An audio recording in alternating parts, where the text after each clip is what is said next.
Welcome to everybody out there. We are back once again for an episode of the Rabbis podcast. And this is, I'm so excited about this because this is our first back-to-back episode of the Rabbis podcast in months. And this is a true sign that we are getting out of our hiatus.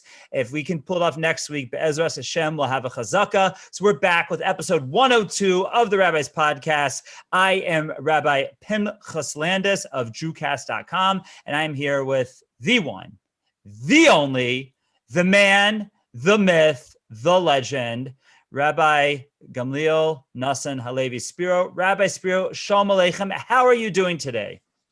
Baruch Hashem. How are you doing? I'm thinking that one of these days I want to set a record in the Guinness Book of World Record. That's everybody's dream. I know that's your dream, but to be realistic with records, you have to have a plan, and you have to look at that book like we all do when we're kids and figure out what record in the Guinness Book of World Records can I set. And you know what it's going to be for me? I'm going to make it happen. I am going to one day have the longest intro to introduce somebody on a podcast. Do you think I pull off? What was that? You're going to use the most adjectives. I'm going to figure it out. I'm going to look it up and see, first of all, if there is one, because if you know how it works. If there's not one, they'll put anything in. I love that. I haven't seen that book in years. I used to love that book when I was a kid. Yeah, great book. And I know who you wanted to be growing up. I know exactly who you wanted to be. The guy with the longest fingernails. Right. What the funny thing about that guy was? He was a photographer. How'd he do it? And also the guy who had a beard made of bees. Remember that guy? Yeah. But I'll tell you how I don't want to say it's so weird. I don't want to say it's so weird. You can't even describe it. It was the weirdest book. Weird is about the only description, but I'll tell you how easy it must be to get in there, because I know that the Shabbos Project got in there as in Buenos Aires or something like that, is the largest challah bake ever. So if they're going to put in the largest challah bake, they got to put in the longest podcast intro. So we're going to make it happen, Rabbi Spiro. But anyhow, how you doing? What's a good word? How's your Purim? First of all, that's a good and worthy goal, I think, to achieve. How was Purim? Purim was amazing. Baruch Hashem. We tried to Mekayim Ad Lo Yada, and it was a great Purim. My kids were here, which was phenomenal. Baruch Hashem. Hashem was great to us. Erev Shabbos Purims, I was nervous before. We haven't had one, I think, in 13, 14 years, 15 years maybe. But they're great. Oh, I'll tell you exactly when it was. It was 2004, and I'll tell you how I know that in a moment. But go ahead. It was 16 years ago. It was the last Erev Shabbos Purim, but it was great. And it was Baruch Hashem, it was really, really great. And just enjoyable, super enjoyable. We ate with the yeshiva together. Very, very uplifting Purim. Really, really nice. Beautiful. And did the yeshiva daven together for Cabelas Shabbos afterwards? Because I have to tell you, for me, every Friday Purim, the highlight of a Friday Purim is the Cabelas Shabbos. I got to say, I love it every time it happens. Where did you daven? I was at the Kol Yad Chai Mordechai. And it was beautiful. It was it was Lebedik, We could not make it that long, so I ended up by Alexander, by Danziger. But yeah, it was very, very beautiful Purim. It was the Cabelas Shabbos by us. It was great. So I mean, Revival Cats was just on fire, and started big Rakita by Cabelas Shabbos. They had David Ribico davened Cabelas Shabbos, so he tried to do his best for Sheftel Neuberger impersonation. It was a lot of fun. It was my son loved it. My son, who usually have to twist his arm a little bit to come to the kollel with me, he loved Cabelas Shabbos, and that's like the highlight for me, because like anything in life, you can tell a lot about something by the culmination, right? So the idea that when someone finishes, you can get the full picture. And it's like they. I remember a great Vort. We're already Shoshim Yom Kodem L'Chag with Pesach. So I remember I was going to, maybe I heard a shmooze once from Yaakov Moshe Katz Shlita on the Haggadah, and he said, "How do you know if you had a great Seder?" So it's not like those people in Rosh Hashanah and Yom Kippur by Yom Noraim that they run by fruiting on, that if they ask you how your Yom Noraim is, they say, I'll tell you next year. It's not like that. But by the Seder, you have immediate gratification. That how do you know if you did the first part of the Seder, if you did your Sipur Yitzhak Rhyme, telling the story of the Exodus, how do you know if you did it right and you did it well? He said, if your Halal Nirtza is lebedik, is uplifting. He said, you can tell by how the singing goes at the end of the Seder as to how well you did the Seder. And I think the same thing is with Friday Purim. If your Cabelas Shabbos is lebedik, is lively, with singing and dancing, whatever, then you did Purim right. And that was the case. But my wife, on the other hand, and she always says that she has a number of questions to ask the Ribono Shalom, either when Mashiach comes or Achmei Vesem Shanim or whenever the time comes. And one of them for her is why Friday Purim? Like that was my wife's. As she couldn't even remember the last time it happened. I remember the last time it happened, but I'll tell you how I knew. Yeah. No, I'm just saying, I do think one of the benefits of a Friday Purim is everyone's worried there's not enough time. So Memela, therefore, everyone organizes their day in a much better way. I know this year I was the most organized Purim I've had in 16 years. And that's a great thing. I also want to say Purim, I was thinking about it this year. I know there's all sorts of issues in our community. Actually, Mishpacha, I just saw a teaser, has an article this week. Is there too much drinking in our community? And it's a very interesting topic, something worth discussing. But I am very pro drinking on Purim, responsibly. But drinking on Purim, it's a Meforshah Gemara, it's halacha and Shulchan Aruch. I know people will say, not halacha, it's a halacha. It's halacha. We don't go like, it's the Bach who says you can't drink, and no one goes like the Bach. But I do find that for most people, it's a very uplifting experience drinking on Purim. And halavai, so the rest of the year, I'm totally on board with. I think there should not be an emphasis on drinking at all. But on Purim, and by the way, I think we should talk about this topic because I agree with Mishpacha on this. I don't always agree with Mishpacha. I don't. I take a lot of issue with Mishpacha. I can list. Maybe we'll have a whole episode on issues with Mishpacha, and we'll have. What happened to my camera? 1 second. I have issues with my Mishpacha. Baruch Hashem, my Mishpacha is great, but as far as but I'll maybe we'll have a whole episode on issues with Mishpacha, and we'll have maybe we'll have Mrs. Flexer on as a guest or something like that. Can we have women guests on here? I don't know, but anyways, but I think I agree. I'll have to look at the article, but maybe you'll have to read it to me because as we all know, I don't know how to read. Now, so Rabbi Spiro, I think this is an important issue to talk about drinking in our community. I don't know if we should talk about it now, but I'm glad Mishpacha wrote an article about it. I'll have to check it out. Maybe someone will read it to me because I think that. What bothers me about this is I think that, like you said, drinking has a place in the Jewish world. Like everything, there's a place.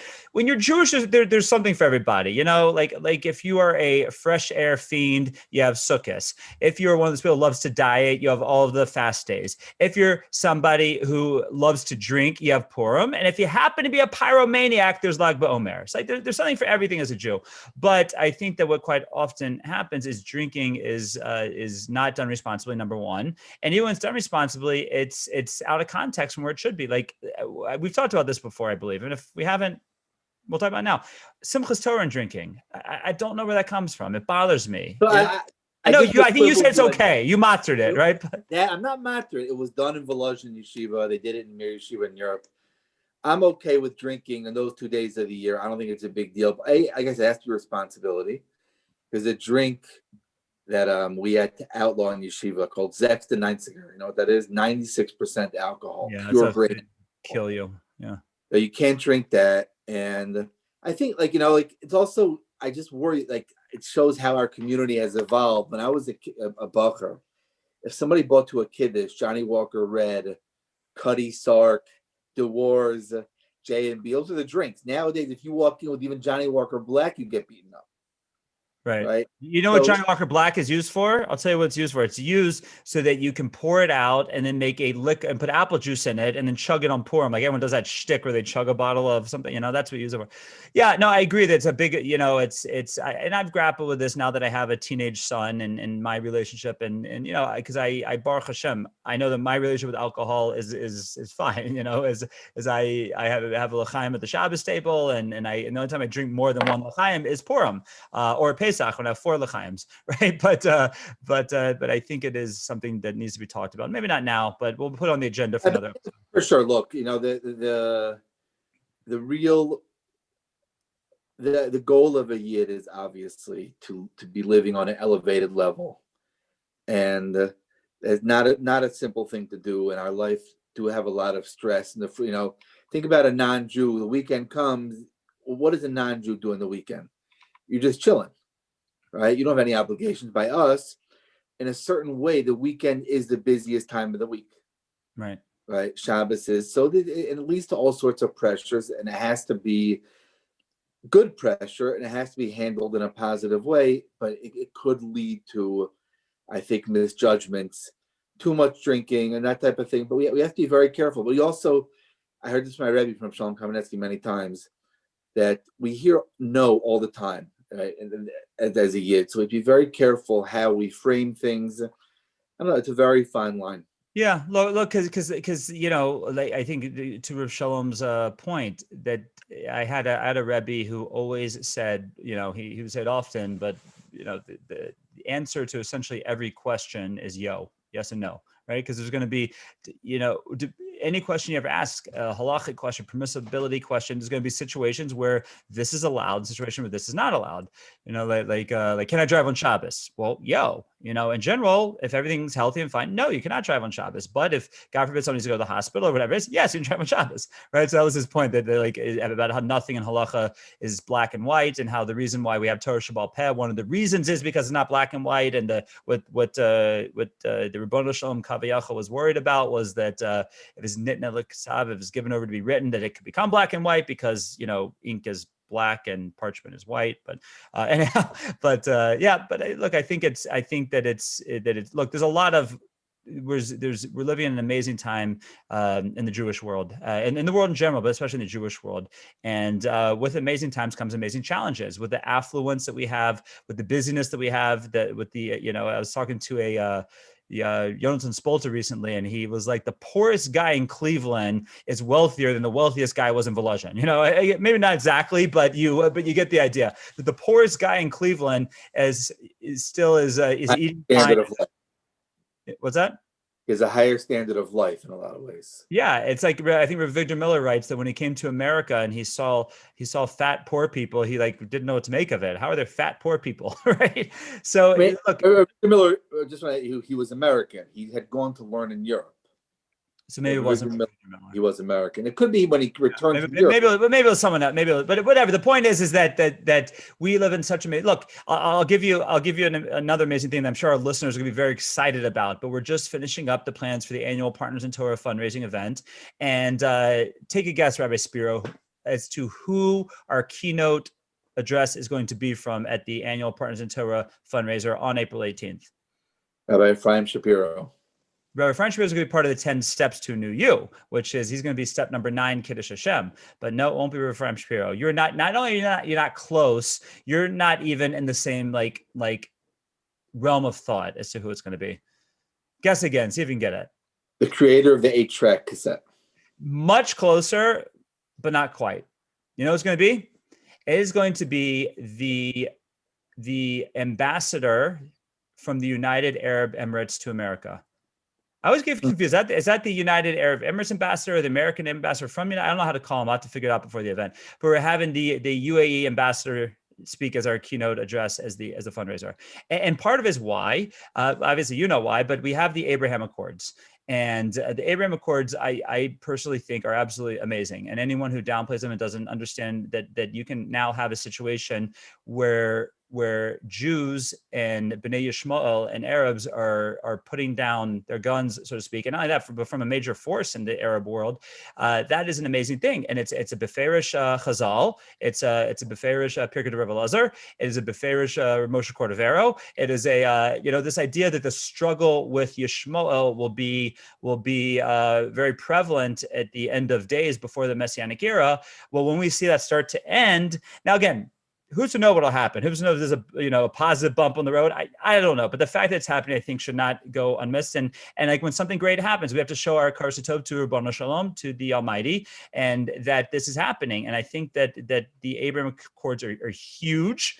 I'm not talking Israeli politics here. I'm talking Yud Gimel Ikram. I'm talking V'afal Pi Shisim Kol Zechak Lebachim Shiavo. And therefore, that was whatever. There's a whole process how we came to this idea. But he is going to be the keynote address at our annual event. So I'm sure you've been relishing to hear the UAE ambassador speak, because I'm sure you know his name, right?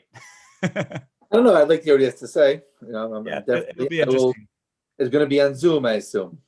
So we're having a VIP dinner that's going to be socially distanced with just our top donors sitting with just their spouse at their own table. And but yeah, he will be streamed in. He's not flying in from DC for this. But he's gonna be streamed in. But it's I think I'm excited about it. We just actually, one of the reasons I was late to our appointment to record this was that we had a meeting with his chief of staff, a very sweet lady, who herself has a fascinating story. But she just was like, she asked this question, what do you want to, what are you looking for? And I basically said what I just said. I said, we're living in amazing times and I want to celebrate it. I think every Jew should be celebrating it. And therefore that's what we're gonna be celebrating the Partners into our annual event. I don't even know why I got onto that. Oh, the amazing times we live in, right? So we have affluence. We've started to see the look. I think we have the Ikvasa de Mashiach things happening that we have to look at and take very seriously, because my firm belief in this is I remember having a discussion with Rabbi Friedman, Rabbi Yomi Friedman, my Rebbe, who's going to be our guest this coming week on 10 Steps to the New You, and I raised a point that I think is a valid point, that we don't know where we are in the process of the Geula. There's certain things we know and certain things we don't know, but one thing that we definitely know is that we don't know the process, right? In other words, we have very little indication anywhere as to what the process of the Messianic era is going to look like. And even what we have is everything has everything that says one way, there's another position says the other way. So there's no way of knowing. And haraya on how we really don't know is that Yaakov Avinu, according to Rashi, couldn't tell us, right? Or it wasn't given the ability to tell us what the Geula would look like. So, far be it from me to say that the fact that the majority of the world population lives in Eretz Yisrael, and the fact that there's more Torah learning going on in Eretz Yisrael since the time of Justinian or the time of Constantine, that the fact that now you're seeing peace between Klal Yisrael and Bnei Yishmael, between the Jewish people and the Arab people starting to happen. I don't want to interrupt you for 1 second. I'm just, I hope you. This is. Do we say it's peace between the Jewish people and Bnei Yishmael, or peace between the state of Israel and Bnei Yishmael? So I'll tell you, I don't think it's a political thing. I mean, again, there's obviously politics to it, but I think that let me flip it around. The struggle with the Bnei Yishmael and the state of Israel, is that the Bnei Yishmael in the state of Israel, or is that Bnei Yishmael in the Bnei Israel?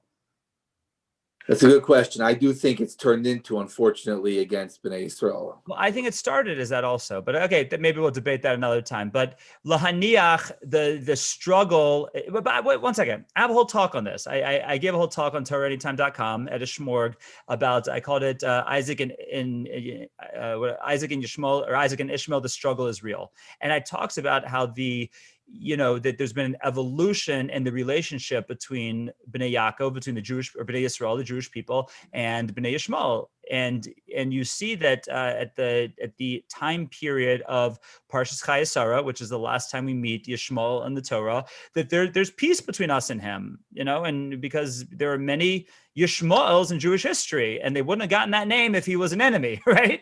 So until the rise of Islam, we have a pretty benevolent relationship with Bnei Yishmael. With the rise of Islam in the 7th century, it gets thwarted a little bit, or a little bit to a lot, depending on where we were in history. Sometimes sometimes better, sometimes worse. But in general, we had a much better relationship with the Bnei Yishmael and exile and Gullus than we did with the Bnei Esav. And then in the 19th century, I agree that everything unfortunately gets intensified again. And I agree that it's because of politics at that point. It is because of Zionism. I'm just going to call a spade a spade. I think I wouldn't say only Zionism. I would say Zionism as it plays into imperialism. In other words, European imperialism was really the issue, I think. And the idea that in Islam, there's Dar al-Islam and Dar al-Kharif. In other words, there's the world that is submitted to Islam and the world of the sword. And in Islamic philosophy, you can't go from Dar al-Islam back to Dar al-Kharif. And you started to see, as the Ottoman Empire fell apart and the different mandates and all that, that was a debacle that led to all the issues we have today. And by the fascinating book I just read, I'd highly recommend it. If I know you always like a good history book, but this one it came highly recommended to me. Like so many people recommended it, and I finally read it, and it's awesome. Power, Faith, and Fantasy by Michael Oren. First of all, anything by Michael Oren is awesome. Have you ever read any of his books? You read the book about the 6-Day War. He wrote that book. Yeah, that's a great book. But this one, like that's like if you like modern Israeli history and wars, that's good. This one is like if you want to understand the landscape of the Middle East today, that's what it's about. It's about the landscape of the Middle East, and it is so well done and fascinating and remarkable. But he goes into this as the issue, and Ken Spiro has a talk on this too on H.com, on H.audio, wherever you get his stuff, about how the issue with the Jewish people and the Arabs and the Bnei Yishmael is that we are looked at as the last bastion of European imperialism. So now I'm not. I think it's very hard, I think, to evaluate these things, but I think our baseline evaluation of all this is based on Halacha Esav son Yaakov, right? And by the way, in that statement of Chazal, Yishmael is included in that statement. Oh, so right. So again, I want to make that point, and then I'll turn it back to you. That everything I said, yeah, it's political. Zionism is Israel versus the Arab countries. I would say that if it wasn't for the fact that Chazal say, we quoted the Pirkei Rav Elazar, we quoted the not Chazal but Abba Machshava, the Moshe Cordovero, and then there's also the same Pirkei Rav Elazar, right? That talks about that in the end of days that Yishmael will be Me'urav with Esav. Right. And I think we said this last week even, right? That how do you know it? When you see Yishmael act like Esav, you know that's Yishmael Ma'urav with Esav. And that's what we've seen for the past 200 years. So now that that's unwinding, right? And that's where I was coming from. Now that that's unwinding, I think that that's something to celebrate. But back to you, George. Rabbi Spiro. I hear you're saying, I don't know, I'm always very wary when we take Mamari Chazal, and the only way to evaluate history is to look in hindsight. Of course. Oh, so that goes back to Rabbi Friedman's point that I started, that I'm all over the place today, Rabbi Spiro. I'm sorry. Probably had too much coffee this morning. But actually this is full of coffee, and this is like really big because, I'm 6'4", so this is like a really big cup. So, but Rabbi Friedman and I were talking once, so I quoted Jonathan Spoltern saying that, like, who's to say that, the general approach of our community is that we're living in interesting times, that it looks like, we're very cautious about it. We say it looks like the process has started. That's kind of how many of our Gedolim have said, many of our great rabbis have said it. We don't quite say it's the beginning of the redemption or the first fruits of the redemption, but we say that, we're in the beginning of a process that definitely seems to be the case. So Jonathan and I were talking, he said, who's to say that? I agree with him, and it's also right now. But who's to say that this is the beginning of a process? History has proven to us that the improper evaluation of the coming of Mashiach only leads to disaster, bitterness, disappointment. Only leads to bad things. Right. So I'm always very wary. So I agree with that. Of these types of ideas. I agree with that. But so Rabbi Friedman's point back to me was that look. If we're going to have another downturn after this, after everything we just said before, the majority of the world Jewish population living in Eretz Yisrael for the first time since Churban Bayis Rishon, the destruction of the first temple.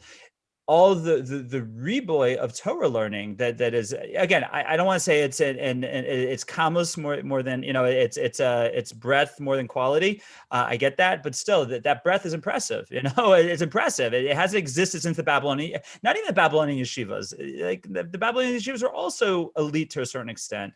It's amazing that you have more Jews today dedicating themselves to Torah learning, both in a full-time capacity and in a kaveh itim Torah capacity, since I don't know when. I don't even know when to. So Rabbi Friedman's point was like I can't imagine how Klal Yisrael would get out of the blow that it would take if, God forbid, this would go down again. Like that. But again, I know what you're going to say.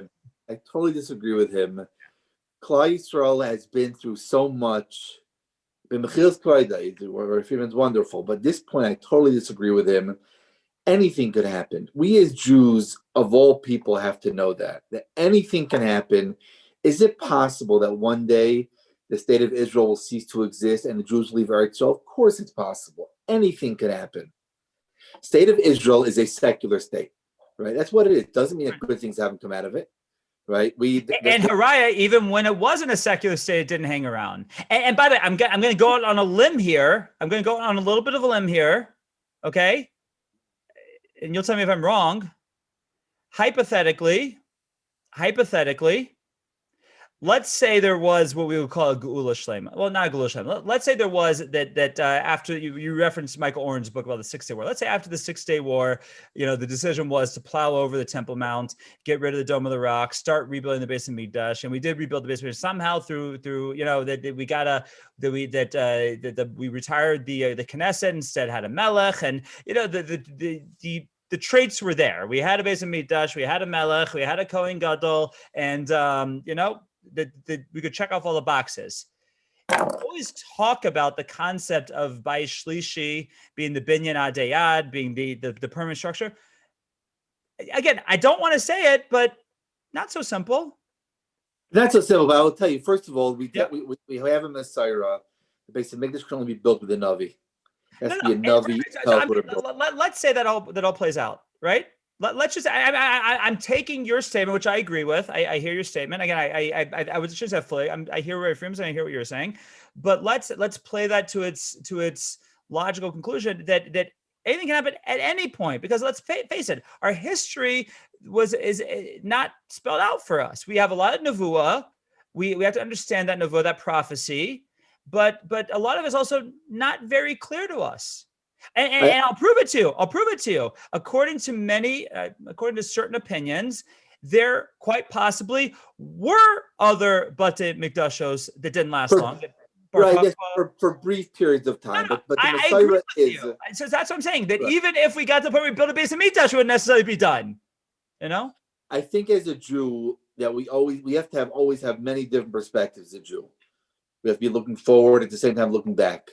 And one of our perspectives as Yidden has to be that we're living in the here and now. Right? We're here, we're in the here and now. Too much emphasis on what will be in the future, not just the coming of Mashiach, the Binyan Bayis. I think even the state of Israel, Jews who look at the state of Israel as the end-all element of their Yiddishkeit, I think are also, I remember I was in Israel for the Oslo Accords. I was living there then. I remember the bitter disappointment in the settler community about giving back land. I remember one rabbi got up and said Satmar was right. The Satmar Rebbe was 100% right. We never should. There was such an element of bitter disappointment. By the way, there's a book called I don't remember what it's called in English, by Shlomo Lawrence, called B'Mechitzai Sam in Hebrew. There's one in English too. And it's a book about time that Shlomo Lawrence spent with the Chazon Ish, the Brisker Rav, and Rav Shach. Shlomo Lawrence. He was a Chaver Knesset. He was in the Aguda, Knesset in Eretz Yisrael for many years. And it's a lot of these questions where he asked the Brisker Rav questions. He asked the Brisker Rav, either Mizrahi is right or Satmar is right. How can we be right? So the Brisker Rav held no. Our shita is we don't know what it is. We do it. We are right now. There's more Torah learning, and we're appreciative of that. After the Holocaust, it's been a safe haven. We're appreciative. Does that mean it's the beginning of the Geula, beginning of Mashiach? Also, it's a machlekes between Rav Kook and Rabbi Soloveitchik. Rav Kook had a very, was an unbelievably great person, had a very messianic perspective on the state of Israel. Rabbi Soloveitchik, if you read his writings, had a very practical approach, right? And Haraya, Rav Soloveitchik did not say Halal and Yom Ha'atzmaut. Right now we've I spoke about this once. By the way, he allowed them to say it without a bracha. I just want to clarify. He allowed them to say it, but he would put his towels over his head and not say it. That's what they claim. And again, I wasn't there. I don't know, but look, there's I don't remember when we addressed this, but I think it's just a fascinating point along the lines of what you're saying, especially with Pesach coming up. That did we talk about the Taz on by Shabbos Gadol last week? About how he says the reason why it's but again, if you talk about how we've been through anything, if the day that Klal Yisrael crossed the Jordan River didn't become a Yontiv, and the day that I don't know what's wrong with my camera here, the day that Zerubbabel went back, or the day that Ezra Nehemiah went back, or the day that by Sheni was dead, any of those things, don't become Yom Tov, and then like, who are we? You know. Right, but you know what? I want to tell you, we also. I'm not saying we shouldn't revel in our accomplishments. If I care, revel is a great word. We should look to the fact that last week, right, even less than a week ago, 5 days ago, was Purim, and hundreds of thousands, maybe even low millions, made it. They sure was Erev Shabbos, and they did the Purim right, and they went into Shabbos the right way, and it's going to be Pesach in a few weeks. And how many Jews are, besides going to have a Seder, it's going to be Erev Pesach, Shechal B'Shabbos, all these interesting things happening, and we're all going to do it the right way. And we're going to say that God and eat matzah, all these amazing mitzvahs, the amazing amount of things we're doing, we should revel in it. We should be happy. But I think that's the idea, the happiness of living in the moment right now. What's going to be in the future? I believe that we're resilient. And I do believe that Chas V'Shalom, the state of Israel, right? And if it would happen, Halavai would be peaceful, would be dismantled. I don't believe it would knock us out. I really don't believe it. I believe we would regroup, we would gather, we'd figure out what to do. And we'd go weiter. And well, as you said, because we always do, right? And I think, in other words, look, there's been many national depressions before, and we can list them, like the most recent, not including the Holocaust, obviously, but go to the Holocaust. The fact that we rebuilt after the Holocaust and the way we rebuilt. I think it's one of the greatest, is one of the most miraculous events in human history. Jew, non-Jew, the idea of a nation being decimated, and we weren't decimated. We weren't decimated. We were tertiated. What does that mean? Decimated means 1/10 of your population is wiped out. Tertiated means 1/3 of your population. Right. We were tertiated.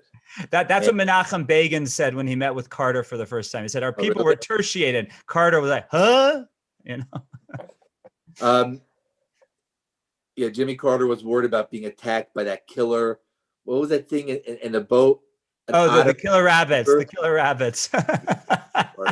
We should have a whole episode dedicated to Jimmy Carter, just because people talk about stupid presidents. I know there's been a lot of discussion recently, and rightfully so. But don't forget about Jimmy Carter, man. That guy was the dumbest of the dumb. Jimmy Carter. I'll tell you the problem with Jimmy Carter. Jimmy Carter never met a dictator he didn't love. He's been, not only was he a terrible president, he's been the world's worst past president. The guy warms up to every dictator, anti-Semitic. Now, again, on the flip side, like he was all ready to go into his meetings with Begin and beat him up, but like he couldn't stand up to Begin. Like Begin just hosed him, and but whatever. But it's the great miracle of the Jewish people rising like a phoenix from the ashes after World War II is one of the greatest human stories in the world. I agree. I'm just saying that I don't think there's anything. There's nothing we can't bounce back. Our resilience, nothing can stop us. Look, as I always say, as I want to say, I don't know what that phrase means, but as I like to say, is we are the Am Kshe Oref, and that is both a bracha and a klala. It's a blessing and a curse, because when used right, it means you bounce back. I'm in the middle of a great book right now. It was recommended to me by my good friend Rav Hillel Fold, and the book is called The Choice. It's by Dr. Edith Eva Eger. I'm trying to figure out if she's related to Rabbi Kiva Eger, but she was a Talmidah of Dr. Viktor Frankl. So it's almost like I look as almost like an updated version of Man's Search for Meaning, which is a great book. And it's written in a very similar way. That's her biographical story with Auschwitz and her story through her life.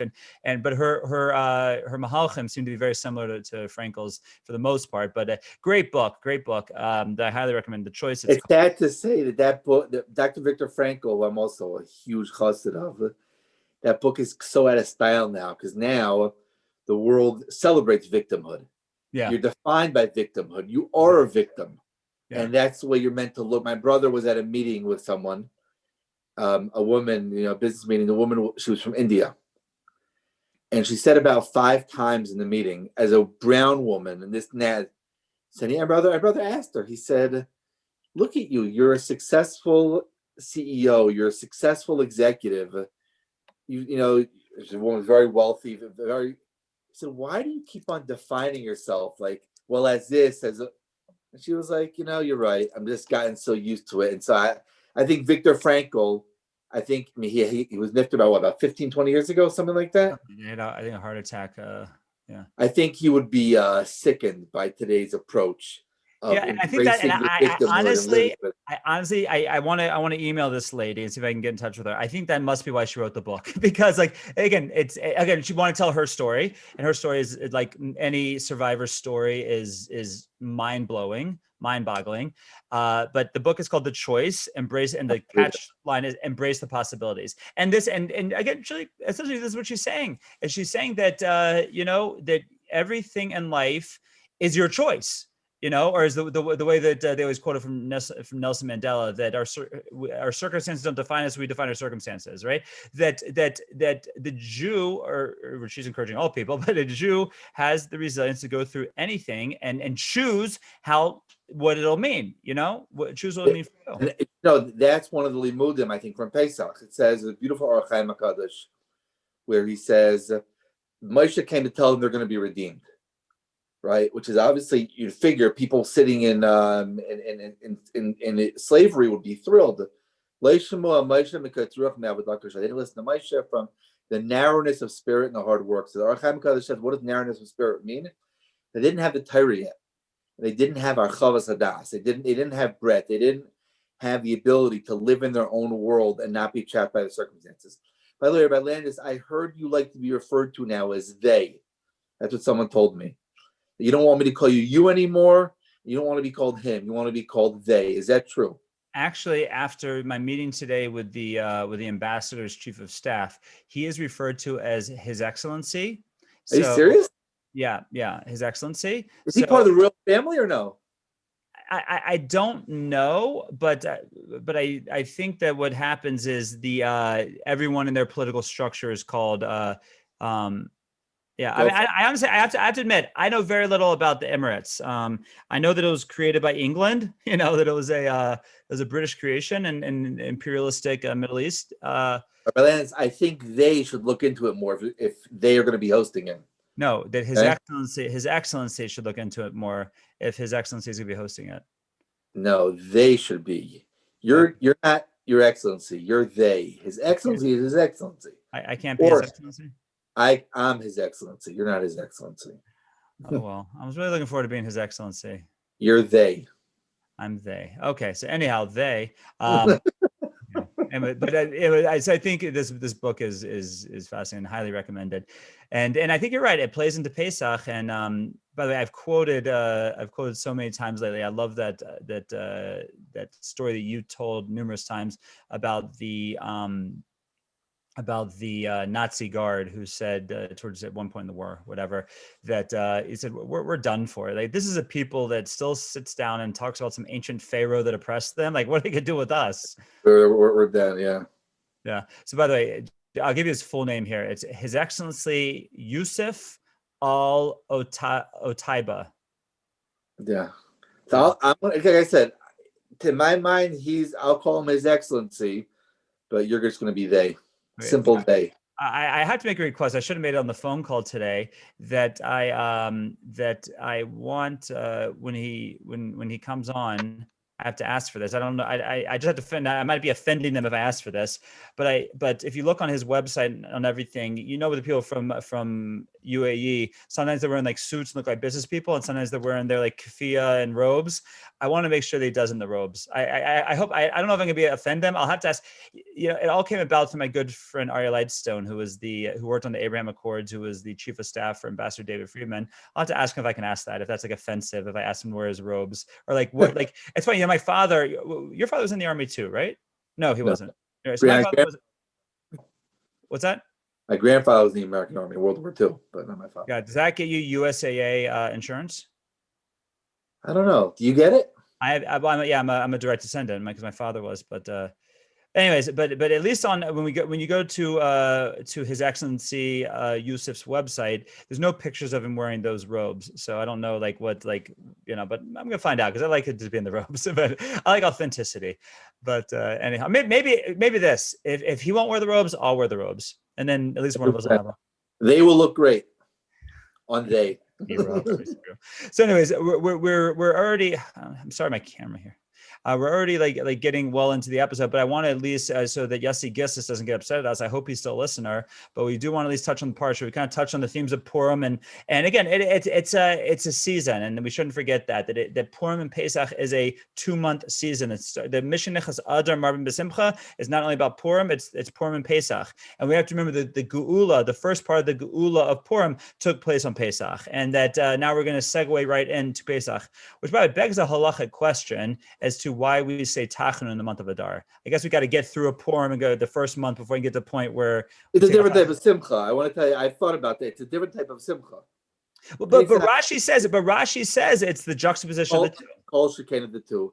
Right. But your Siddur of Amram going says something fascinating. He writes that you say Tachanun on Purim, and he writes in the parish why. He says, "What day is more appropriate to drop our heads down in tefillah and beseech Hashem than Purim?" That's what Purim is representing. So I had to show you this ha'ara because you just reminded me of it, and I think it's an amazing idea. That first of all, I have to admit that one of my I have a talk that I've addressed a couple different times, but the original talk was I called the best L I've ever had in April, when I talked about just the profound effect that Rabbi Ginsburg's sickness and then Baruch Hashem's before Shlema had on me. But then more importantly than that, for the 10 steps to the new you, he was our guest for prayer. So we really talked about his story, and I talked about how it affected my prayer. And I have to admit something that before Rabbi Ginsburg got sick, I was that guy who I didn't like Mondays and Thursdays, right? I was that guy. I was even thinking about becoming Hasidic so that I can get out of more Mondays and Thursdays. But I have to say that I came when I started thinking more about V'hu Rachum, the long Tachanun and the words, and I realized that is the tefillah to end of Magefa, because we say in it V'hasem Minu Makas Magefa, right? And the whole tefillah, it's so similar to Slichos, where we say Anu Bosh Zaponim, a lot of the same words as Slichos. We say Ana Hashem Mashiach. There's so much there. I poof, I cared. In a year, I've gone from hating to have to say it to loving, loving the opportunity and embracing. I heard last week a guy with a bris tried to get into to your minyan. You stopped him. You tripped him. I don't let them in. I don't let them in. They said they can't come in. So yeah. That's exactly what they said, that they can't come in. But anyhow, but I had a very, I think, real ha'ara, real thought on Tainus Esther, as we started to say the slichos for Tainus Esther, and that was that I figured out why this pandemic happened. You know why this pandemic happened? Because we missed the opportunity last Purim. In other words, last year when Purim rolled around, Tainus Esther, which is really that we put like what you just said, we really put that davening onto Tainus Esther, but as part of Purim, because that's the day when that's the day when the war happened. The war didn't happen on the 14th. The 14th was after the war ended, right? No. The war happened on the 13th. And therefore, that's one of the two reasons we fast on the 13th, is because I would say there's 4 fast days we're fasting for on Tainus Esther. The 3 Pesach time in preparation for her to go to Achashverosh, and then the 4th on the 13th when the war happened. Everyone was fasting for those soldiers in the empire who had to fight the war. But I realized that when Purim happened last year, the pandemic was already raging. We just didn't know it yet. Right. It was already on American shore, it was here. But had we taken the opportunity to open our hearts in tefillah the way we're supposed to on a Tanis Esther and a Purim, then it wouldn't have happened. But we missed the opportunity. So I said to myself, I'm not going to miss the opportunity this year. And I really, Baruch Hashem was nisayr me to have a really meaningful Tanis Esther as far as the tefillah and Purim and saying Al Anisim. And I made a special. Did you make a Purim Kiddush, by the way? You have to make a Purim Kiddush. You didn't make Kiddush. Oh, maybe I made this up. But I said Al Hanisim before I made Kiddush on Purim. Before I said Brei Pri Hagafen. It's the Purim Kiddush. But you know what? First of all, there's nothing wrong with doing that. Al Hanisim is, you'd say the paragraph of Al Hanisim whenever you want. It's a beautiful paragraph, and you should say it. But I stood up at our suit and I said Al Hanisim before I said Brei Pri Hagafen. I think it's interesting minhag. Maybe we should work on. Maybe they should work on that. But Purim is a day of tremendous tefillah, a tremendous davening, and therefore when Nisan does come, we stop saying Tachanun. I'm gonna miss it. Because I think that it's a beautiful thing that many of us trample on and don't focus on, and it's a beautiful tefillah, a beautiful opportunity that we have 2 days a week to really supplicate before the Almighty. And I love the word to supplicate. So that's my supplication. Okay, all right, Landis, or they, as you like to be called, they be called. I don't even know how to do it. It sounds so confusing to me. Let's give a big old welcome home. Welcome home. I guess because we're late, I guess we'll leave the Parsha and because maybe we'll talk about next week, because we know V'yakal Pekuda, it's hard to talk about things. So maybe we'll talk about Chet Egel next week. And look, we've done a lot of Chet Egel on this podcast in the past. So we just want to thank all you out there for listening, for giving us your time and your attention. And please do us a favor.